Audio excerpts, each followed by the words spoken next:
Hey, hey.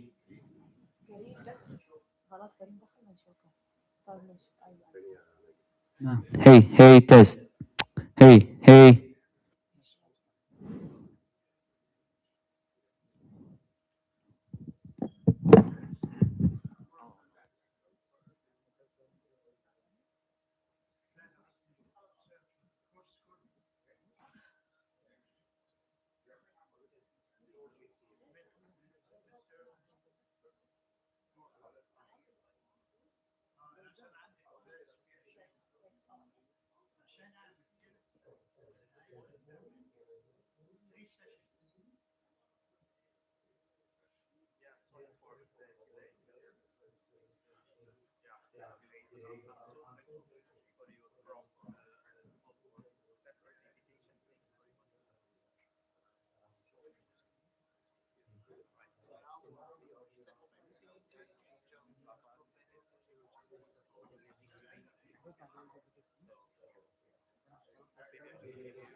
Put this screen in the corner. Right side or something.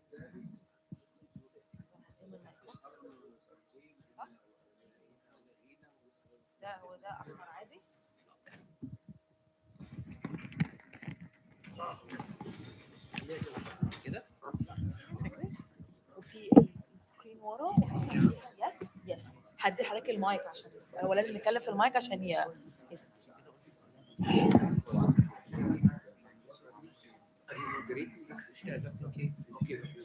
So I think this is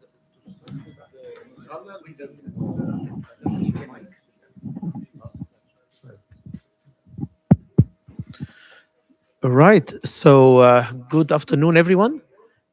It's really our pleasure to start the panel here on the topic of artificial intelligence applications in academia.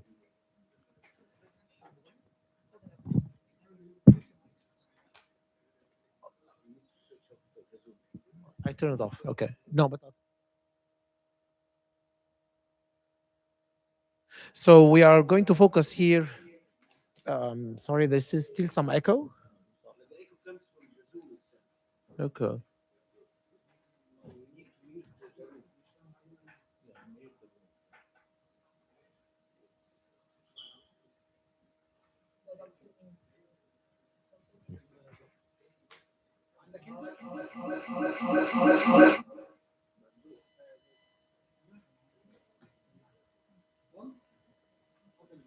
Okay. All right. So welcome again to our session. It's really my honor to moderate this session. My name is Ahmed Al-Mahdi, and currently I am the Dean of the ITCS School and acting Vice President of Research. And actually, in the panel today, we have Dr. Nuzarul Islam from the University of East London, and Dr. Ben Abama Amaba, sorry, from Florida Institute for National Security. Unfortunately, he couldn't make it today, but he kindly sent us all his comment, and I will be happy to introduce to you. And also Gabriela Dola Diana from University of Illinois. Also, she couldn't have make it, but also she kindly sent all the details. And we have Dr. George Prolier. He's the chair of IEEE Computer Society Distinguished Contributor Program, and we're very lucky to have him. He's here with us today, now actually online, and I think he can hear us. Can you hear us, Dr. George? I can hear you. There you go. Thank you. All right. So today, I think we all know about the how to say the opportunity and the threat of the AI, as we all know, and we are going to focus on this session on the kind of what's the best use or how can we make use of AI in academia. And currently, I'm just going to give some quick introduction to our speakers or our panelists today. So maybe I can start with Dr. Islam. Professor Nuzral Islam is actually distinguished academic and administrator in the business school, recognized for his sustained excellence in research, leadership, and external segment, and is senior academic leader. He played many significant roles in advancing research and business, and his work mainly focuses on technology and innovation management, digital innovation, and technological transformation. Well, he has lots of accomplishments, and such as his publication in leading international journals, and successfully secured many research grants from the UK, Europe, and Japan. And he is much recognized by prestigious awards such as the Brad Hosler Award for Outstanding Papers and Brad Whitney Best Paper Awards in Canada. Um, yeah, there are plenty of things. Yeah, this is really prestigious to have him with us. And maybe one highlight here is that he has earned recognition from the White House from being featured in the President Biden's 2024 economic report. And also, he has many, many other awards and recognition all over the world. So it's really a big pleasure to have you today. We also have Dr. Ben Abama. He's a distinguished, well, unfortunately, he couldn't attend in person, but he contributed to the discussion here and he put some opinions forward. He's distinguished leader renowned for exceptional contribution to engineering, technology, and leadership. And he has a very strong vision, and he is licensed professional engineer in multiple states, and he distinguished himself with many certifications in inventory management, accreditation, and corporate strategy from the MIT Institute of Technology, Massachusetts Institute of Technology. And his career has been very diverse, and he has a very, how to say, strong leadership roles in being a chief technology officer at IBM and founder of Analogy Solutions. And he is much committed to education as well as professional work and excellence. And he has many other great achievements in education. And it's really an honor to have his input with us today. And next we have Gabriela Dola Lana, and she actually is studying law in the States. And she is actually a senior business partner and has strong academic interest in global labor and employment law and AI consultation and governance. And she have extensive experience in private and public sector in human resources, and she was human resource manager at the Brown School of Social Work and Public Health at Washington University. And she, at the time, she was supporting academic and staff employees, and she spent 3 years in Pepsi Cola company and in Ford company, and she have extensive experience in both the industry and the academia. And lastly but not least, Dr. George Proller is actually an independent cybersecurity consultant. He has more than 30 years of experience in military, government, industry, academia, and public service. And he specialized in life cycle cybersecurity and safety, focusing on Internet of Things or everything, intelligent transportation systems. And he lives and worked in the United States and the also in the Republic of Turkey, Peru, Colombia, and he's been recognized for his technical contributions. And he was selected as a Computer Society Distinguished Contributor. And he has many, many other things, but just for the sake of time, maybe now we can start our discussion. All right. So I'm just to fuel the discussion here. I think now things are going very fast. I'm sure that you heard recently about the Mythos. Mythos is actually a very new model that Anthropic released like a couple of weeks ago, and now is changing the world in terms of cybersecurity. Actually, the company decided not to release it and only give it to selected companies over the world. They were very much scared that this might be used by hackers to make crises. So, and also we had encoding. Now we heard about the cloud and the cloud code. And now I think the day it was released, IBM shares dropped by like 13%. So it's really AI is getting deeper.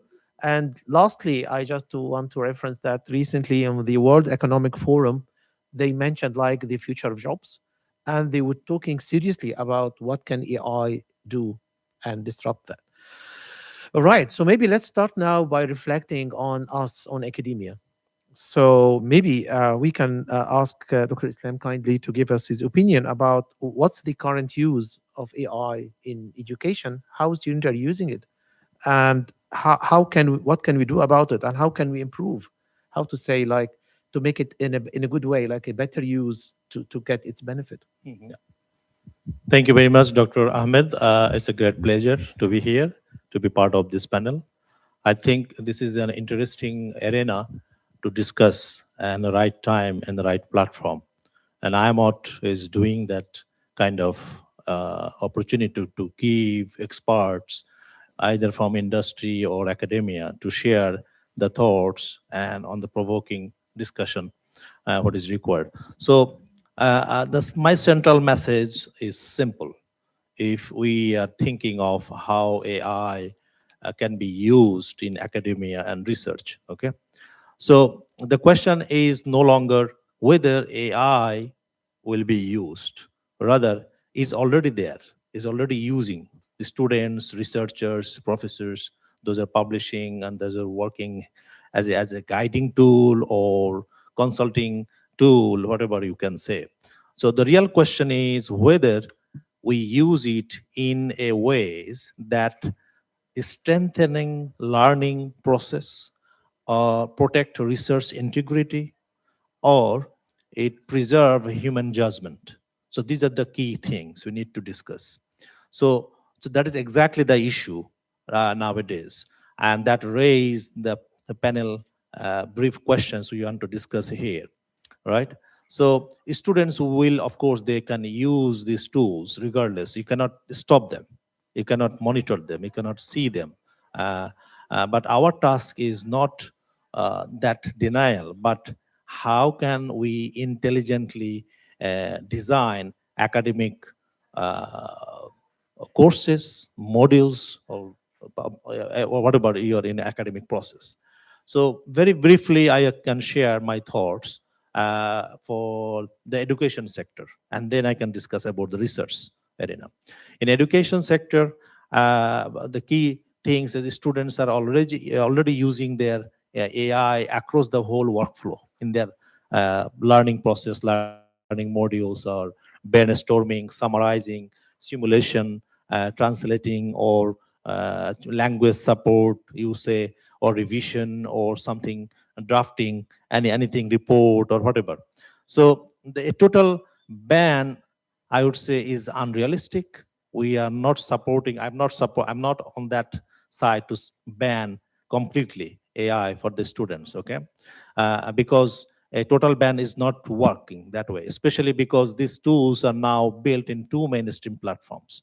Like UNESCO's guideline argues that for human-centered approach, and also MIT's guideline simply focuses on govern and transparent use of AI rather than pretending other technology can simply be extracted. Okay, so the key question becomes now, so how can AI accelerate learning rather than reduce it application? Okay, so my answer in this question, AI should be used as a coach or a critic or a practice partner.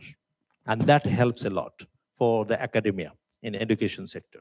So not as a ghostwriter, I am saying that, because you can get help by using this tool, but not writing the whole report or whole answering that, the questions or assignment.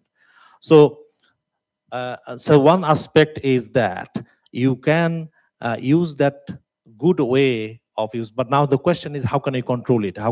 What is the framework? What is the regulation to be followed by both in institutions widely and also both the stakeholders like students and other bodies? So the matter even more critical now because the further labor market change very rapidly in this era.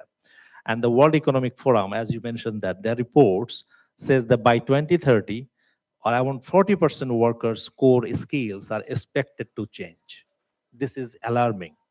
About 40% of workforce core skill will be expected to change by 2030, with obviously using enormously AI and big data, technological literacy.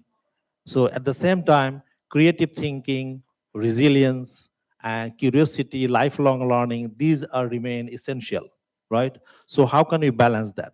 So universities should not produce graduate who can merely operate tools, rather than how they can produce graduate who can combine AI fluency with human judgment and also communication and ethical responsibility.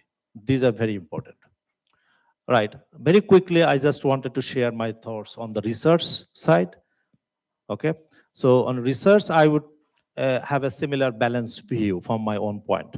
So AI is already very, very useful for literature trials or summarization, you would say, or coding assistant or transcription or draft writing. This is already everybody is using, right?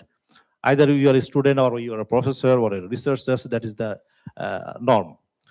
But yes, it can accelerate research. I would agree that, but it can also be abused through undisclosed ghostwriting. So now the question is, how can I control that abused of using of AI, okay, rather than good use of AI? So there should be some fabricated citations there when they are using AI, and also very weak reviewing, or you can generate papers, you can draft writing assignments. If it is a 1,000, 2,000 words, you can easily write and get help from AI. So these are the issues that not whether AI belongs in research, but it is whether academic governance has caught up with how it is being used. So we need to know how institutions can operate, how can they design the governance of maintaining good use of AI rather than abusing it. So my own view is that AI can accelerate research but not replace researchers. It accelerates researchers, but not replacing researchers. So it can be speed up your searching process, your cleaning, your coding, and also drafting, also brainstorming, get some help from them, right? But it does not replace the human work of framing a research question or significance or taking responsibility or judging significance. These are the your mental, human skills, right? Rather than utilizing it. So for institutions, what would be their way forward to go ahead? So it would be very practical that we need a clear disclosure rules from the institutions, okay?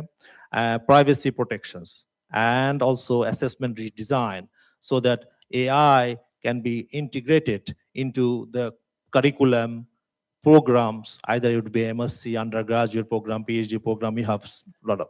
And also, institutions should focus on stronger training in critical use rather than passive dependence. So these are the key things. So finally, I would say that AI in academia should be treated as a capability multiplier. Okay, capability multiplier, read that way. Okay, not a substitute for thinking. So in education, the aim should be design learning by using AI that supports growth rather than shorten it. Okay, And on the other hand, in research, the aim is to accelerate the research workflow.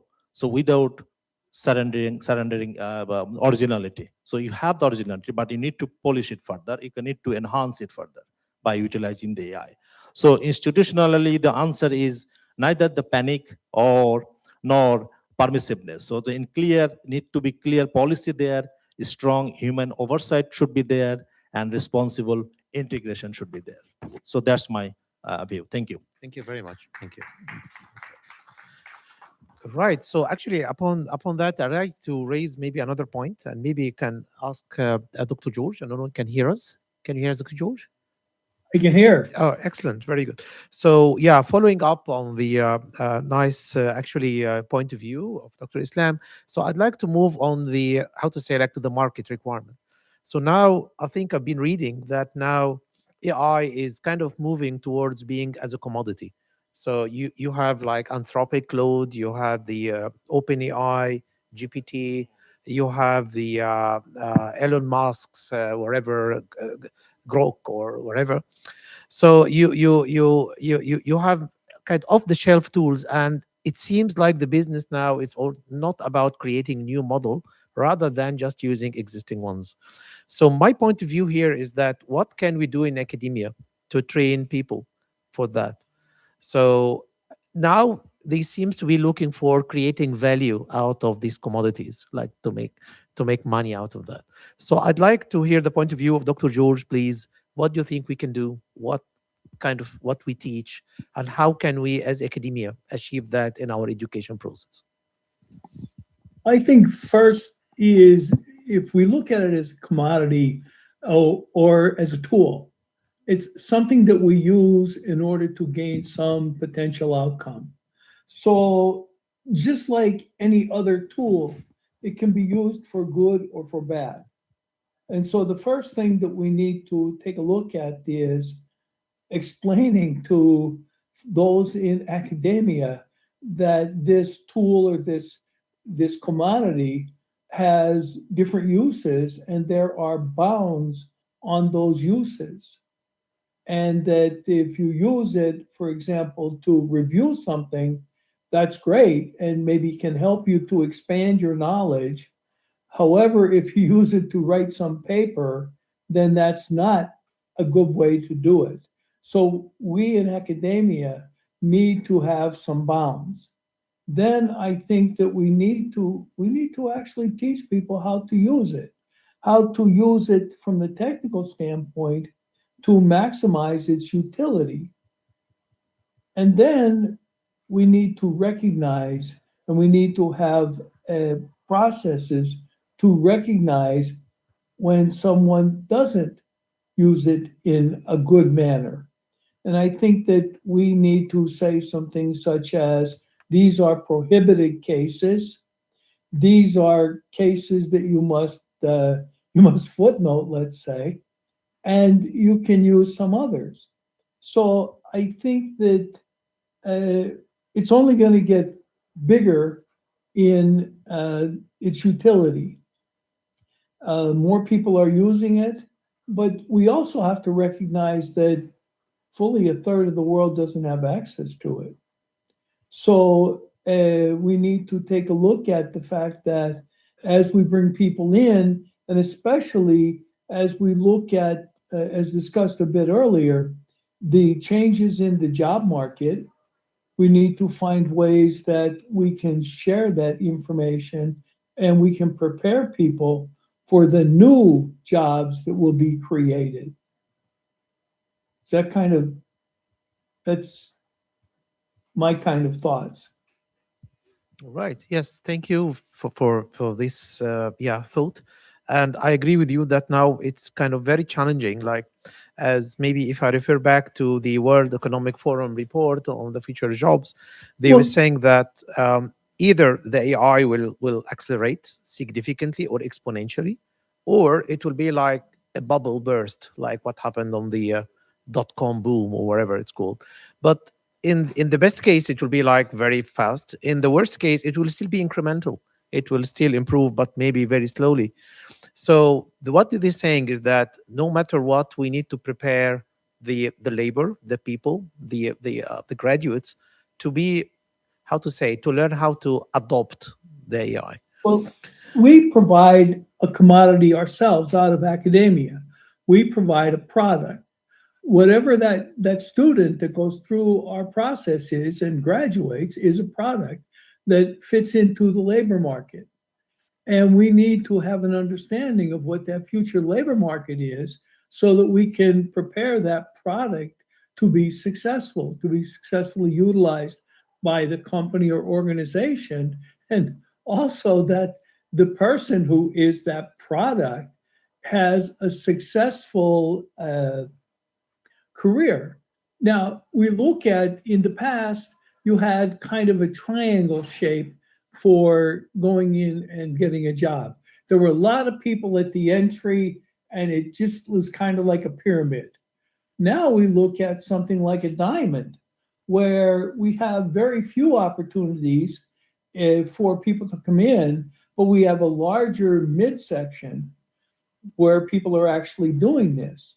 Some of the other things that we have to look at is that AI supports learning, but it has to be something that we don't allow people to bypass learning with the utilization of AI. And that's, to me, a big issue. That if somebody can use AI and they can say, okay, Chat GPT, go find me some information on this, and then that person uses that to expand their knowledge, then that's a good thing. But if you say, here, AI function, go ahead and write this paper for me so I can go out for the night, then that's a bad thing. And we need to have controls upon that. Okay, thank you for that. So maybe we can move back to Dr. Islam just to follow up on that. So as you mentioned in your kind opening speech, that it's always, how to say, the challenge here is how to integrate the AI. Okay, let me say it in other words. I was reading in some paper, I think it was Harvard recently published or so, they were saying that somehow when you start using AI, like the students using AI excessively, they tend to start to lose their own skills. Or in other words, they become more afraid to tackle difficult problems. So if you turn off the GPT and they will feel lost. Okay, maybe previously at least they will try, they will challenge themselves, but now they start to that. And even here, when I was talking to one of RAs, he used to tell me that sir, I'm so afraid now when I write programs, I feel my neurons in the brain are dying. I'm not thinking anymore. All right. But on the same time, there was another report saying that if you use them properly, they found that it stresses people more because you become more productive and you even work harder. So people become more stressed. So what's the magic here? How can we move towards the positive way? I think that's a good question, actually. So, I mean, this is an interesting thing to be discussed nowadays and also in the past.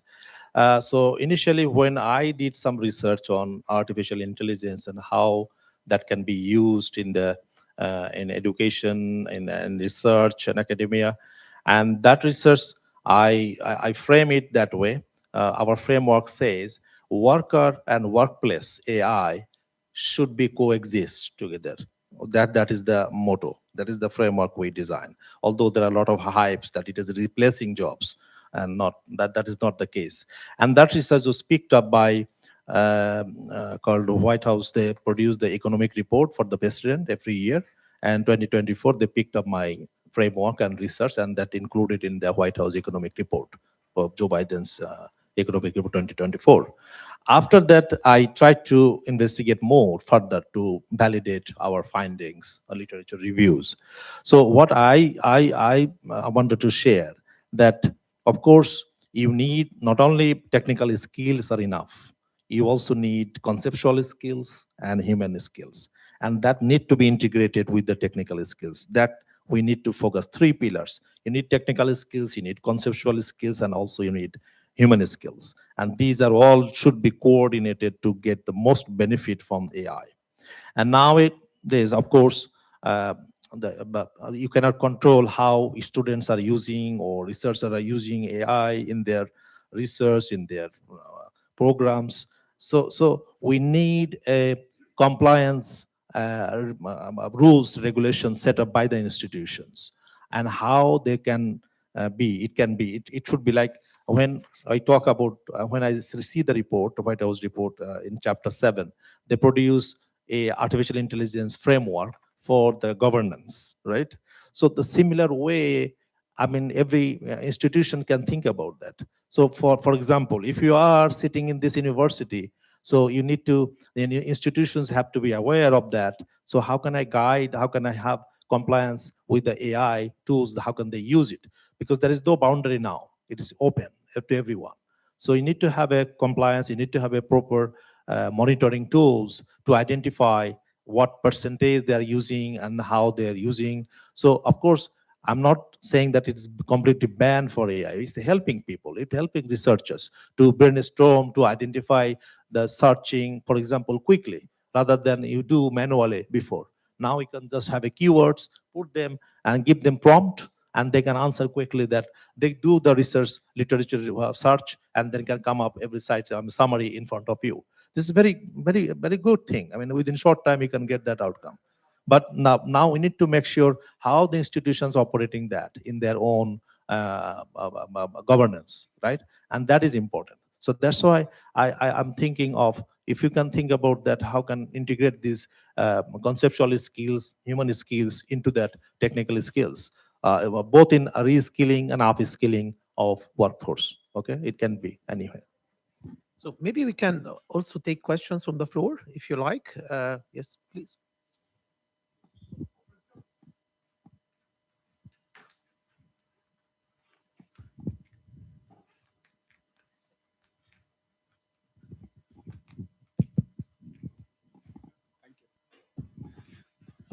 Professor Prol mentioned about the diamond-sized job, thing where you don't have jobs for the graduates who are coming out of college, and this is definitely true for India as well.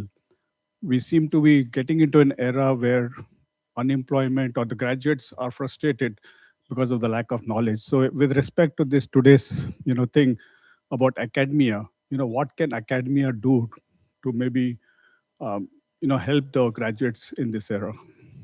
Thank you.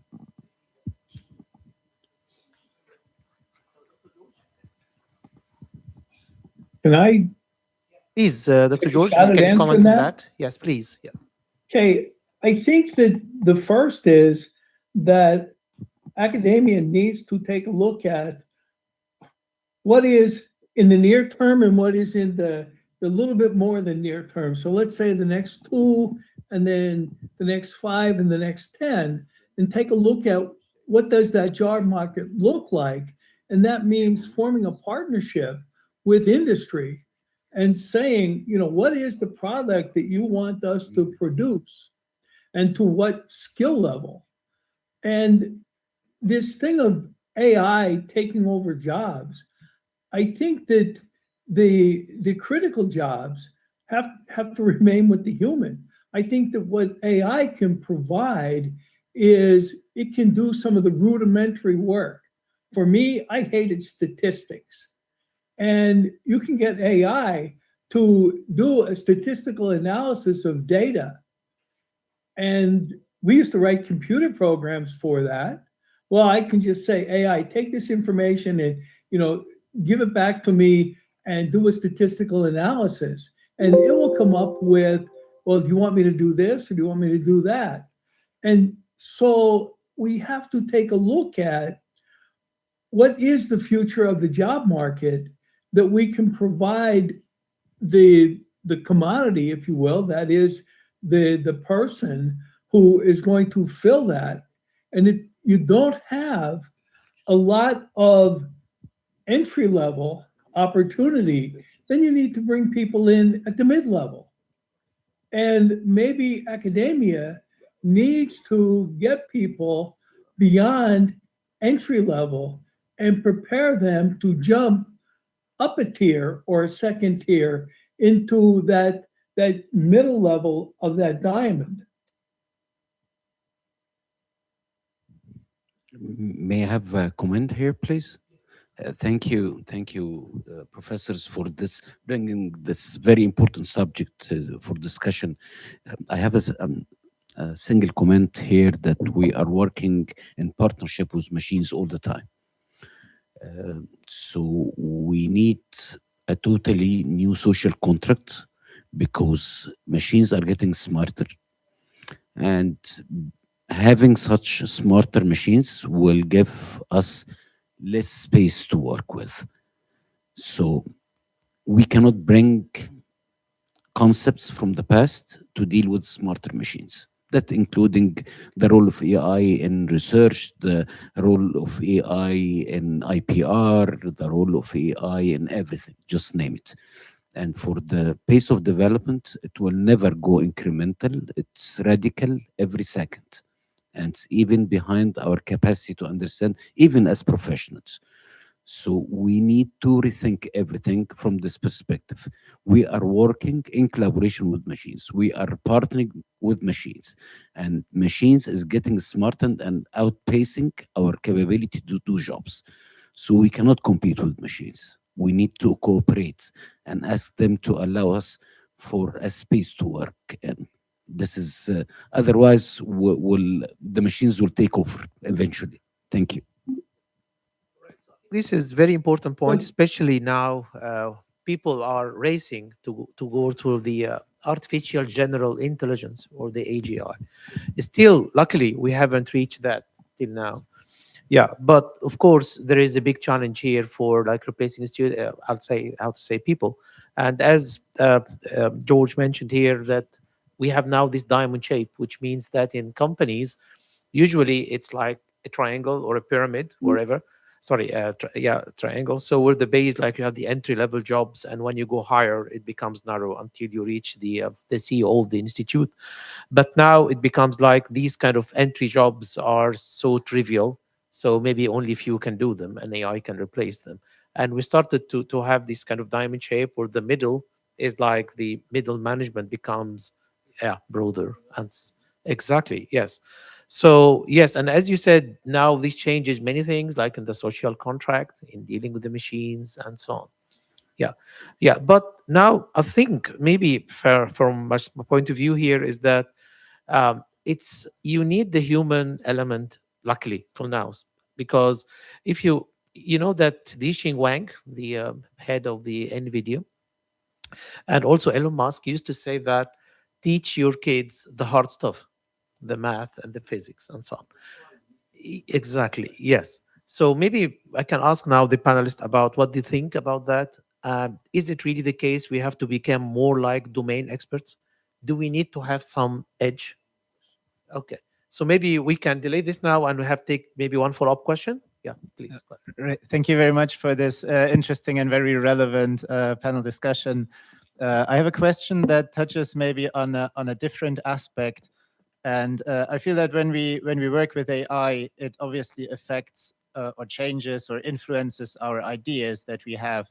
And we see it already in the works that our students submit. Like, I'm responsible for our final year projects. We have 450 computer science students. And over the years, I feel that their work looks more and more similar. They use like the reports look the same, the methodology looks more similar, and it's not necessarily indicative of a deeper understanding or gained insights. And I wonder if we as researchers also use AI, maybe in a different way than our students, but is there a chance that we're also subject to this process and our ideas will be less diverse, which then deteriorates science overall? So do you think that there is a risk of that happening? And if yes, how could we monitor that or counteract even? Yeah, I think is a good point you raised. Yeah, I think that is something more scattered. We don't know who is who and who is doing what. It's totally uncontrollable, you see. So you are sitting there, you are doing something on research and do by utilizing wide array of AI tools available to you by subscription or whatever. and the same time you are part of the organizations, and then there is no overarching rule to be followed, to be monitored or controlled by your organization, wherever you are, either industry or in academia. So it is, as I said, is it institutional responsibility to come up with the governance, to set up the rules and to set that monitoring, and then alerting that stakeholders who are and how to utilize it. So that's I'm saying, not abusing AI, but rather than a good utilization of AI that is better to enhance either research or education sector.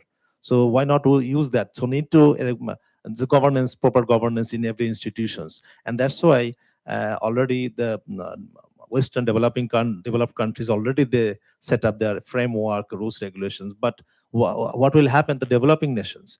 This completely misleading. I mean, then what will happen? They will use extensive use of AI, and then it will go to overall worldwide, and it impacts well organizations in the lower ranking, rather than lower ranking institutions to go upper ranking by utilizing that outcome or output, whatever you say.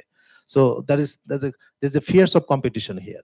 So now is the time to think about institutions to work hard by best utilization of AI to be competitive in the field, in the sector.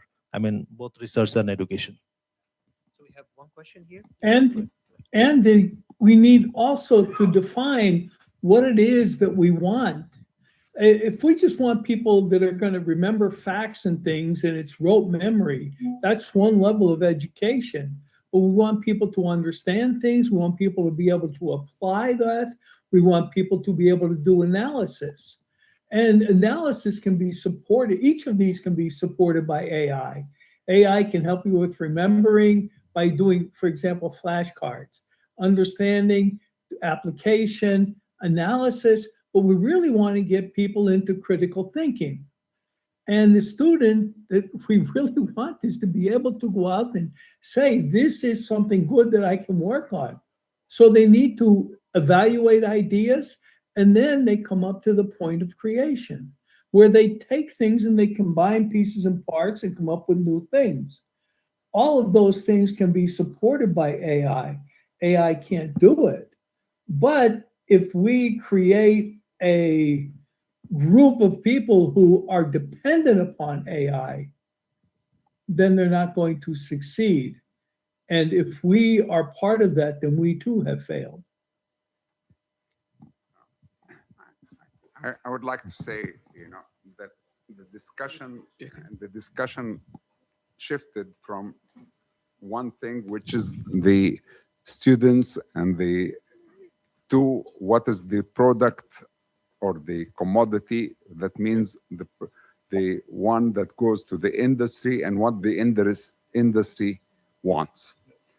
Let me tell you, from the perspective of the industry, we have to notice what happened in the trends.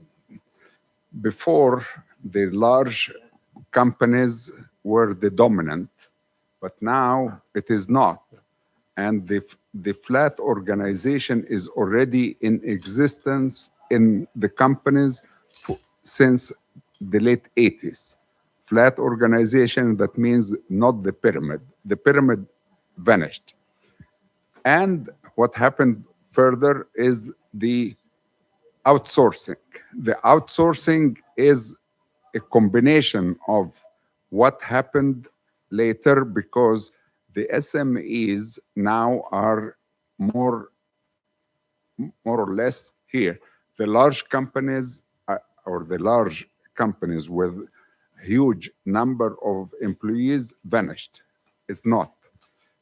If you look to GE, it's not the same. You can name anything. Okay. Hence, you now look to, in the old days, there were groups doing things. And within the group, there are some thinkers and some doers. Doers, that mean they do the repetitive things. Okay, so that is the situation in the former days. Now, you don't need the repetitive. What you need is the thinkers more. Hence, AI can take the role of the repetitives, and it will succeed, and you will get gains in productivity if you concentrate on this and don't try to make AI do a lot of thinking stuff. Then you will get further ahead. From the university point of view, you need to see how many are demanded in the thinker at the beginning level, or if they go to master's degree or PhD, because industry hires PhD. Why? Because they know that they are thinkers. Yeah, totally support the idea. And actually, I would love really to reflect on your final comments here that yes, it's a big challenge. It's changing the industry, it's changing the education, it's changing the research. And there doesn't seem to be like one answer for everything. So I think time will tell, but we have to keep this in mind and work hard towards like making it better. So on this comment, I would love to now to really thank the panelists. So I'd like to thank Dr. Islam for being with us today. Thank you very much for your time and effort. Yes, thank you. Yes, and Dr. George here with us. Thank you very much for your valuable time and your kind input, sir. Thank you very much for joining us and accepting the invitation to be with us. Thank you very much. Yes. Pleasure was And mine. of course, for Gabriella and Abama, they actually helped to develop the script here for the discussion. So I would love to thank them, and maybe we can share the video with them later. And of course, thanks for the audience and for your nice and fruitful discussions. Thank you, And I sir. think we have to rush now because Dr. Islam has to run to the airport. Yes. So yeah, so lucky we kept you till now. Thank you very Yes, much. Thank yes. you, everyone. Thank you. Just one moment. Dr. Tariq will present you a trophy.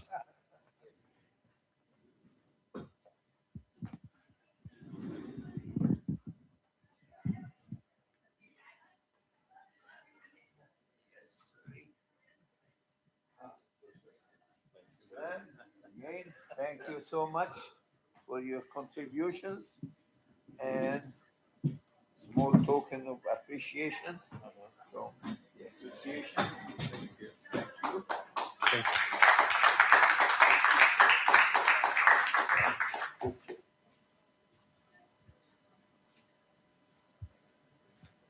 Excellent. Thank you very much. Dr. Ahmed. Yes. Thank you very much.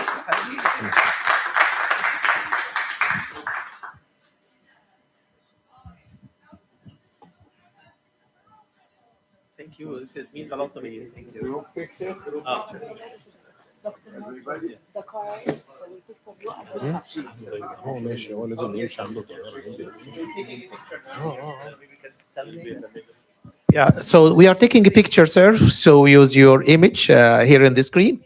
So please say cheese or something. Yeah.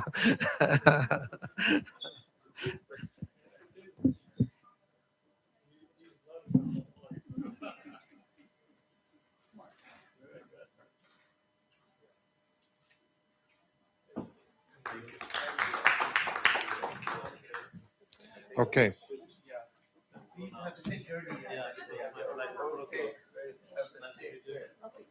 Okay, just one moment. Just one moment.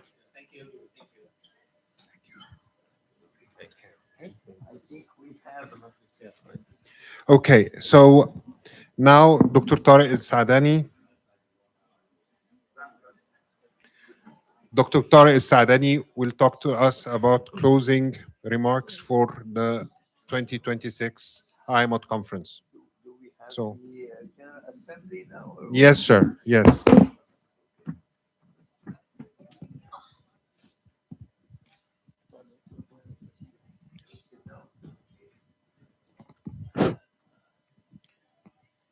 Assembly for the Yes. So, good afternoon, everyone. Dr. Tariq asked me to quickly share a couple of closing comments for the General Assembly of the IAMOT. We have to give Yes, and then recommendations for the yes, conference and after answer yeah, questions. yes, exactly. So after I finished a couple of general comments, I think Dr. Hassan Ali has prepared a set of very concrete recommendations that I believe everyone would like. We're also going to publish those. We're also going to publish those through the media and some of the stuff here, so that the people, because we made as you all know, we made a big deal out of the conference here in the Egyptian media and news. So inshallah, Dr. Hassan Ali also will share those with the media and stuff like that. But when Dr. Tariq asked me to share a couple of comments quickly about the closing of the 2026 IAMOT, I was thinking of a couple of things. First of all, this is the first time I attended this conference. So there was 35 ones. So the first one started when I was like 3 years old. So it's okay. You know what I mean? That's okay. So this was the first one. So I couldn't attend, but anyway, somewhat 38 now. So anyway, I was impressed with a few things. The first thing I was impressed with, honestly, the quality of the panels, the workshops, the sessions, the attendees, and everything. This was amazing. For me, I was really very impressed. I was definitely impressed with the questions, the answers. I was impressed with the people attending. I was impressed with my colleagues on the board of the IAMOT. So it was all very, very impressive for me to attend and things. And of course, I'm not going to repeat what happened in these sessions. I'm not going to talk about recommendations because I'm leave this to my colleague, Dr. Hassan Ali. But I'm going to talk about what I noticed. Okay, this is a management of technology conference. So management of technology, I was left thinking about what really I'm leaving this conference with as a person on a personal level. So the first thing I'm very happy with is I want to say that leadership is everything. So leadership is everything. And let me be very, very open and very frank. If you think about leadership, definitely without being very humble about it, I think the best person that exemplifies leadership is Tariq Khalil. Dr. Tariq Khalil. And I'll tell you why, in my opinion. Okay, I worked in multiple organizations of my career, a lot of organizations. 38 years old, so it's okay. I worked in multiple organizations in my career. Tell me about anyone you know, okay, that he founded someplace or worked in someplace, and he can go back and without being in an operating role. It's easy when you're the CEO, it's easy when you're the president to do whatever you want. But when you're not in the place and you can go back and do an event like that, that's leadership. Because people listen to you because you're a leader. And that's what I always say. I always tell people when they tell me, I said, I know what? I don't need a title on my business card. Whenever I go to a place, I'll make things happen. And that's what Dr. Tariq did, mashallah. So it's amazing. So this is the first thing. So leadership is... No, I'm not humbling you or something. Hey, you owe me $10,000, but that's okay. We'll take it later. So we'll talk about that later. He owe me some money because I'm going to say these things about... No, but it's important. And not only that, he's honestly impressed me. He's doubling down on that. So I said maybe because Egyptians are very passionate, are very like... Did I give you something? Did I give you something? Sure. Yeah. No, I didn't yet, but I'm waiting for it because if not, I'm going to come here and repeat my closing comments on the other side. I'm going to say how horrible the guy is. So you better pay your debt, okay? The second thing, of course, is he doubled down, which is why, I thought maybe Egyptians are very passionate and very emotional and nice people. So maybe they listen to him because they are passionate. But the fact he's trying to do this conference next year in Miami, where he was the Dean of Graduate Studies many years ago, is another testament that he's a leader. He can go there in a university that he has left for a very, very long time, and he's doing that. So that's the first thing and the first important message I got from the conference: leadership.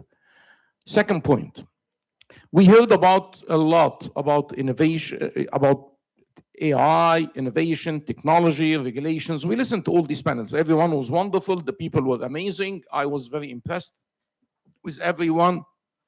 A lot of PhD papers, a lot of colloquia, a lot of workshops. Everything was impressive. But really what we're living here with, and so that we summarize, because people are like confused about AI and what will happen and things like that. So innovation is the most important thing. And unfortunately, yes, we're sitting here in a very good academic institute, and institution is important. But here is also one thing I want to really stress. Innovation doesn't mean you need a PhD to innovate. Doesn't need you need a master's to innovate. Doesn't need even you need a degree to innovate. The question is, people are afraid from AI. The question is very simple. The only way you're going to have a job in the next decade, and mark my words, is you have to innovate in whatever job to do. Whatever. You have to innovate if you're a president. You have to innovate if you're the CEO. If you have to innovate if you're a business leader. You have to innovate even if you work as a driver. If you, okay, how many of you, I'm a very sports fan, big sports fan. How many of you watched the 2022 Qatar World Cup? Okay, a lot of people did. Who was the most famous guy? It was not the Prince of Qatar. It was not the FIFA leader. It was not anyone. Do you know who was the most famous guy on the internet? Hats down. It was a guy from Kenya. The guy from Kenya was having, his job was having a sign, and this was all over. The guy was a phenomena on the internet. My kids, everyone in every place in the world saw him. The guy from Kenya, his job was to have a sign saying, here is the metro. The metro is this direction. Okay? Can you think of a more boring job? You know, if I got this job, I will be crying day in and day out. I will be dying from that. And the guy made sure, regardless of his job, the guy made sure that he was very innovative in his job. So being innovative does not have to do anything with your job. Okay? So to tie this to where we're sitting here, I've seen here, young and energetic professor, people here working in the university like Heba Qaoud, like Omar, like Habiba, like others. It was very difficult. And these people tried to make this successful by being innovative in what they did. It's not easy. So I really want to thank them also for that, and good job, guys, on that. So, okay. Okay, in addition to Dr. Tal, you're going to send me smaller amounts, but I'll give you my bank account, so it's okay. And I only take dollars because, Egyptian pounds don't work in the US, so it's okay. Anyway, so these are the remarks I think I thought about. At least I will be leaving the conference thinking about these two things. Oh man, the guy loves himself. Okay, guys, the best leader in the world is Tariq Khalil. Okay, thank you so much for allowing me to say these closing remarks. I hope I was not boring, and no, thank you very much. One thing actually also we need to do here is we need as part of من لم يشكر الناس لم يشكر الله. Whoever doesn't thank people, he didn't thank Allah, so God. So we are gonna make sure to give a little, certificate of appreciation, small things, no money attached, to the people who chaired the sessions, and who else, and the PhD colloquia, and the panels, and whatever. Okay, so Heba, this is your thing. Okay, you guys are gonna do that. Okay. You wanna say something first? Yeah, no, we're going to open it up. It's open. Oh. We're going to present the certificates first, and then we're going to open it up for the. Do you want me to read and you give it to people? Yeah. Okay. Please. Okay. Okay. Hassani Abdul Salam. Okay. Please. Hassanai Abdul Salam. Come on in. When we call upon you, please come over.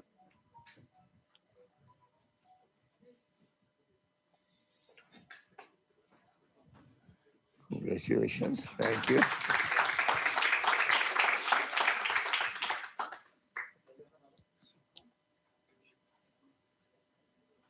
Tinus Vitilius.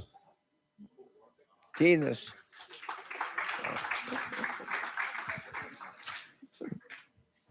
So I appreciate if you guys, excuse me for not saying your name correctly.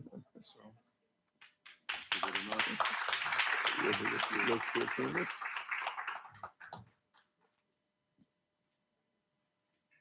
Okay. Thank you. Mauricio Camargo. Mauricio. Okay. Okay.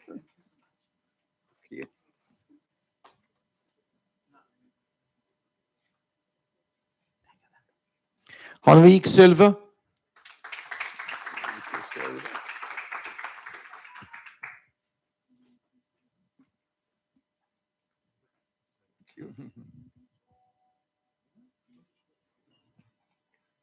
زكريا يحيى.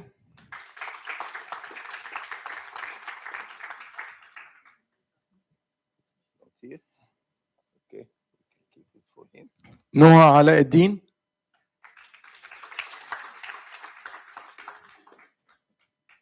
Here. Okay. Keep it for her. هبه طلق عود. This is too much هبه. Too much. Good job. Good job.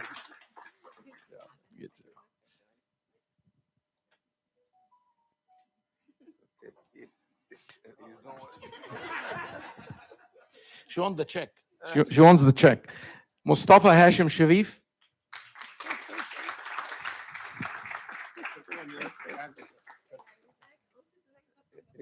Here, this way.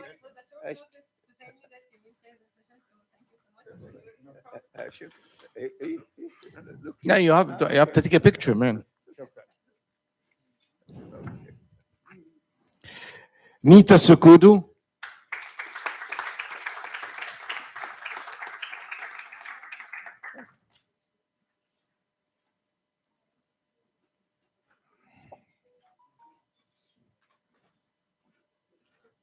Thank you.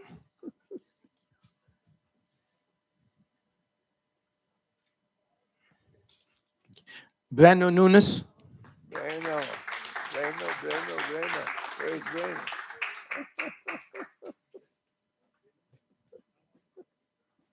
Thank you.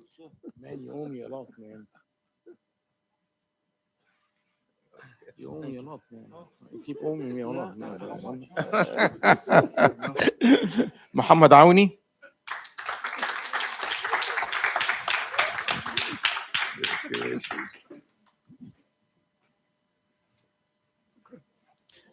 Muhammad Izzat. Congratulations. Check in the meal. Okay. He's from Las Vegas. So Yeah, so he makes money. Anna Simos.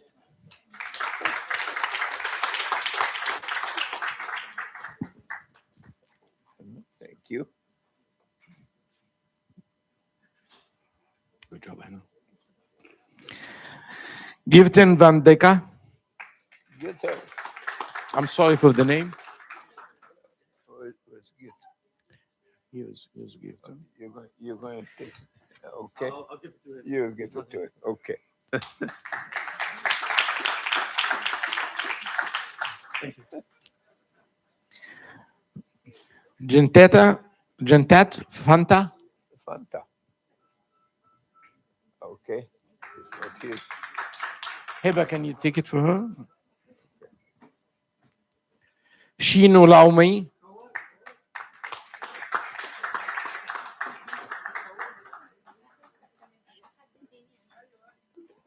Thank you.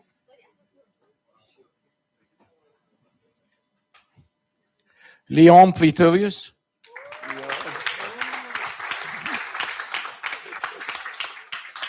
Thank you, Leon.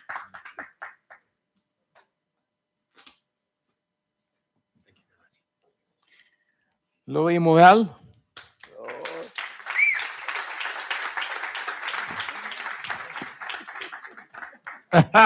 Oh man. Do I got one at least? Okay, at least I got something. It's okay.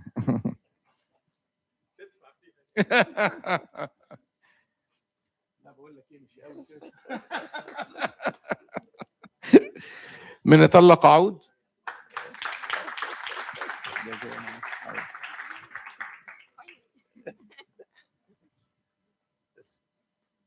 That's the other copy.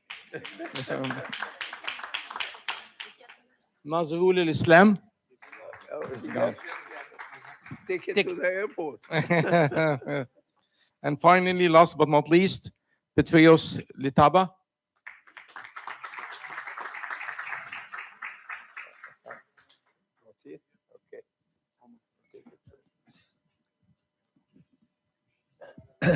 Okay. Before reading the final, yeah, in 10 buses will leave in 10 minutes. 1:30. The bus will leave.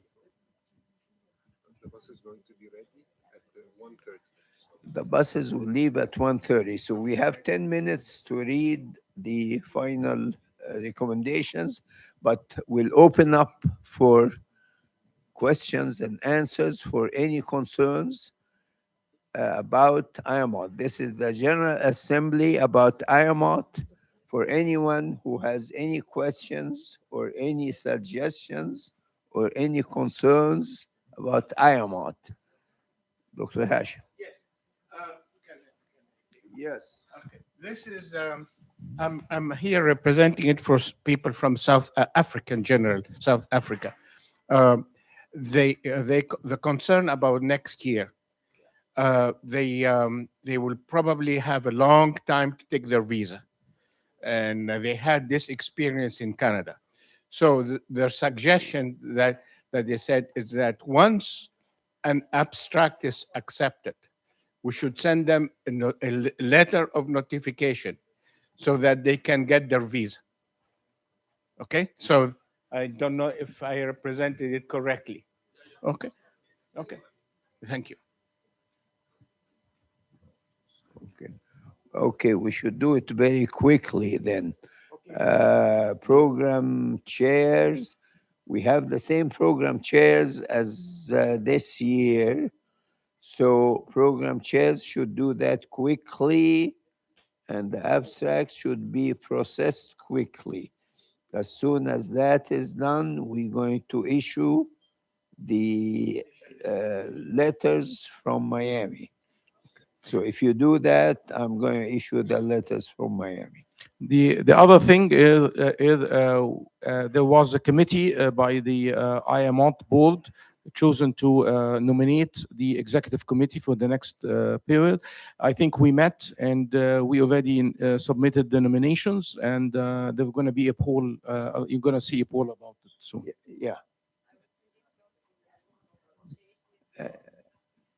And the letters, I will issue them myself from Miami. And Okay. for the nomination of the executive committee for the IAMOT, we have the committee, Dr. Tariq Saadani, Leon Pretorius, and myself.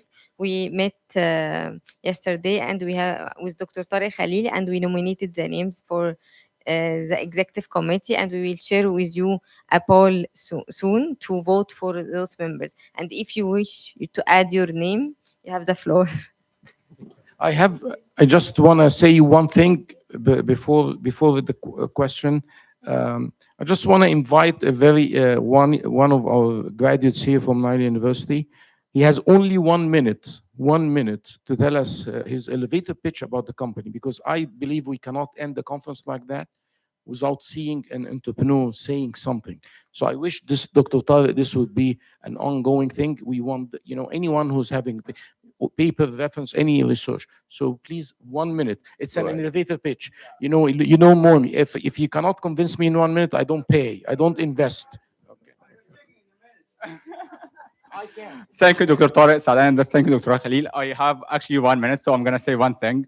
It's unfortunate that the event is about to conclude, and maybe we are not going to meet unless next year. So right now, we have a community for IAMOT, where you all can be member of it right now in our Circle application, Circle Hub, where you can create any little meetings or circles or events inside the community, so you can meet anywhere, everywhere in the world inside Circle Hub. So please write Circle Hub in your Safari right now, or in Play Store, or in App Store, and you're gonna find the application. You're gonna find IAMOT first thing. You can join, find each other on Circle, follow each other. You can create circles inside it. You can meet together inside Circle. Thank you. Good job, man. Dr. Tariq Khalil will invest in your company, so that's good. I didn't get it. Can you repeat it? Okay, Venu has a question. Yeah. Okay, good job, Venu. This,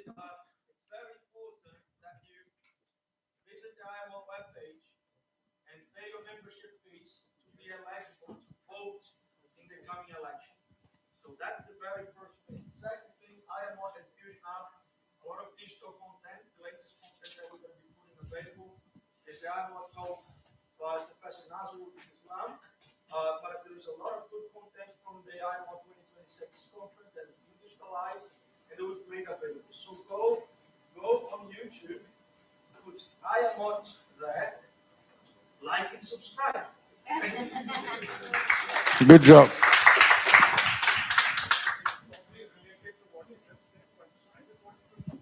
Scopus Index Journal, the papers that have been presented, what's the plan for printing them on the journal? I can respond that again. So, Professor Gita Suri, who is the current VP for publication, has already got in contact with Springer.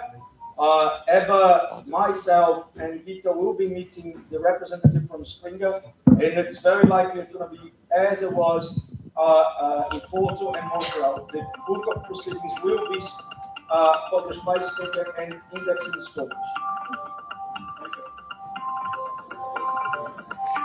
Okay, if there are no other comments, questions, we need because we need to quickly done. Can I ask Dr. Hassan to come over and read the recommendations? Thank you very much. Tara, do you want to say something? Yes, I mean, there are 3 publications at least. There is Springer that's going to publish the proceedings, which are Scopus listed. And there are at least 2 journals, special issues, that are going to take selected papers, and they will be published in special issues. And there's also a 3rd journal, might also take some selected papers and publish selected papers. So the conference has at least a book for all accepted papers, and they are listed in Scopus. And there are 3 journals that have special issues that will have selected papers. So it's the only conference that have a book and 3 journals, and all Scopus listed.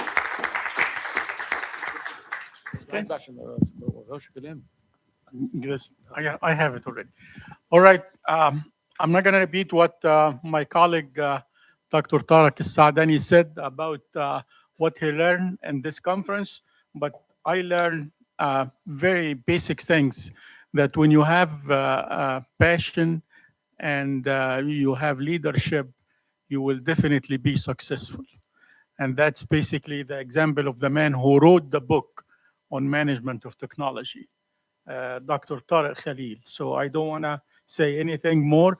The recommendation I have written here, and it will be distributed for the people. The conference has basically touched on many themes: the AI-driven innovation and ethics, the responsible innovation and governance, the Industry 4.0 and smart manufacturing, the technology transfer and IB management, the educational technology and digital learning, climate adaptation and the green transition, cybersecurity and entrepreneurship ecosystem, in addition to the macro geopolitical economic crisis that we lived in. All of these been touched upon. Major recommendation has to do with AI governance and digital sovereignty.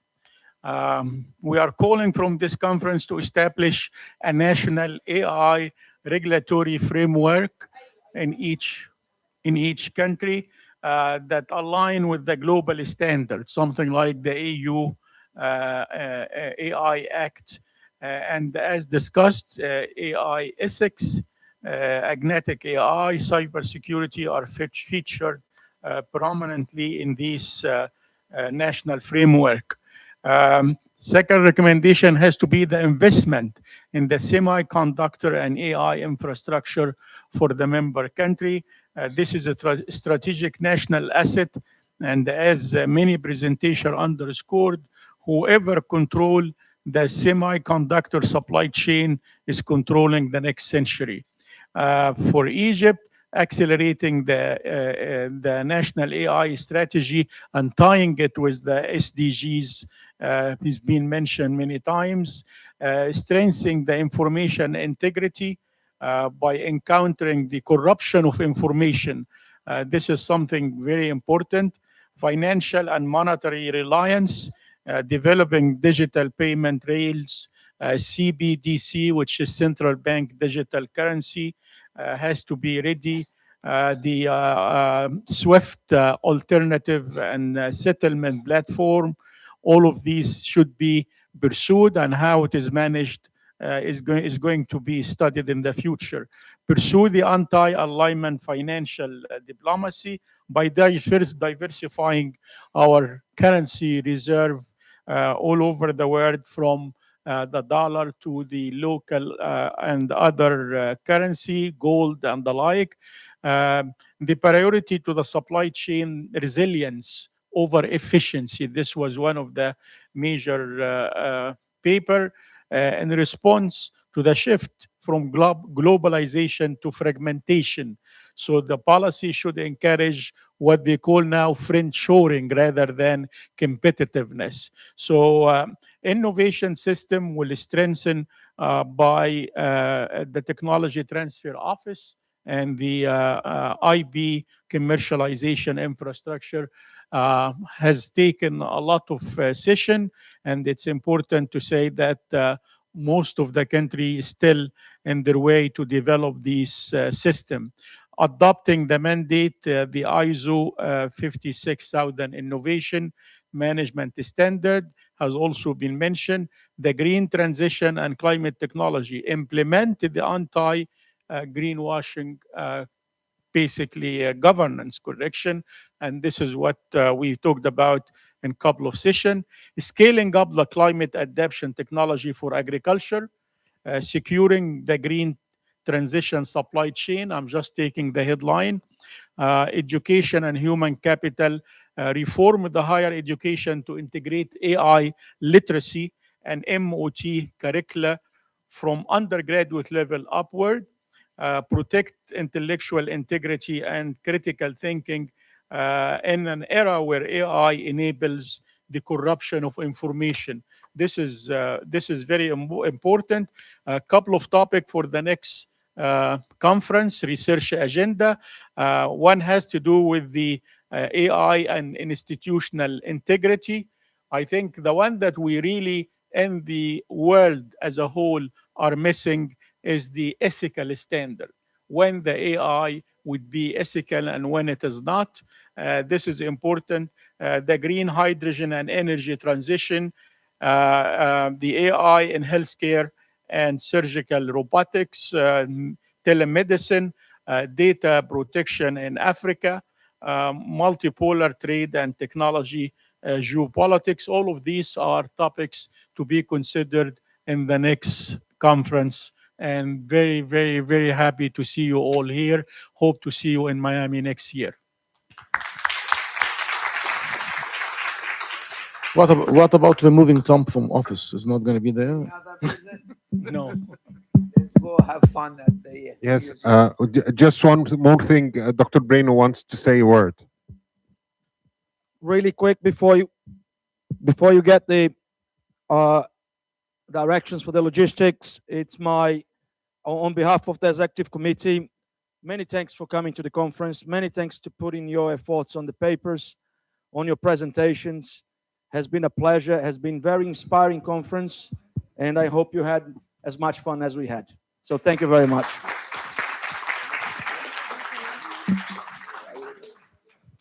Okay, so the people who signed up for going to the Egyptian Grand Museum, the bus is waiting for you at the main building since 1:30. As soon as the bus is complete, it will move. Okay, so we will begin our tour at the museum at 3 p.m. Okay, until 6 p.m. So 15 to 6, we should meet at a meeting point over there to arrange transportation back to the university. All right?